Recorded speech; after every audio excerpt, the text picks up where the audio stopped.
같다와 다르다. 수학을 잘하는 비결 중에 하나는 같다와 다르다는 것만 알아도 됩니다. 즉, 같다라는 기호의 의미만 잘 알아도 수학은 아주 쉽고 재미있어집니다.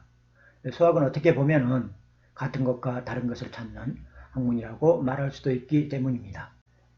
삼각형과 원은 같은 도형인가요? 아니면 다른 도형인가요? 우리 눈에 보기에 삼각형과 원은 분명히 다른 도형입니다.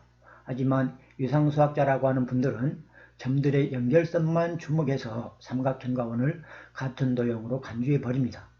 이처럼 수학에서 같음과 다름은 매우 중요한 기본적인 것입니다. 같음과 다름이 뭔지 모르기 때문에 수학이 점점 어려워지는 것뿐이라고 말할 수도 있습니다. 예를 들어서 0.99999하고 한없이 무한히 나가는 것은 결국 1과 같은 것인가 아닌가? 이 물음에 우리는 쉽게 답하지 못합니다. 그 이유는 이 문제에는 극한이라고 하는 매우 난해한 개념이 숨어 있고, 그리고 결정적으로 우리가 아직 같다라는 간단한 수학기호의 의미를 정확히 모르고 있기 때문입니다. 같다라고 하는 간단한 수학기호에는 어떤 의미가 숨어 있을까요? 같다라는 수학기호는 매우 논리적인 기호입니다. 즉, 이 기호는 먼저 완전히 똑같다라는 의미가 있습니다. A equal A라는 의미가 있습니다. 완전히 같지 않으면 안 되는 것입니다.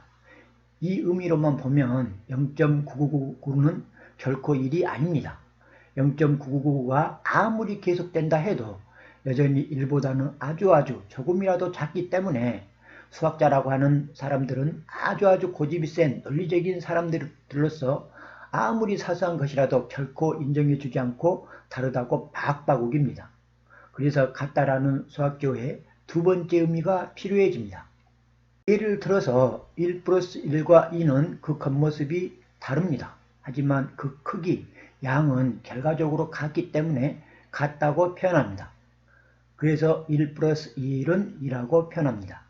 같다라는 논리적 틀에만 갇혀있지 말고 논리적 비약으로 다른 것도 같다고 보는 넓은 안목이 필요한 것입니다.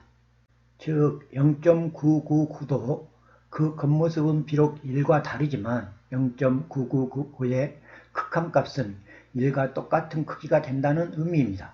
이렇게 같다라는 기호의 의미를 잘 구분하면 그 어떤 수학 문제도 너무나 쉽고 재미있어집니다. 논리의 세계에서는 완전히 같은 것만 같은 것으로 인정합니다. 하지만 수학이 발전하고 사람이 발전해 나가려면 그런 논리적인 틀과 고집을 깨부수고 나와야 합니다.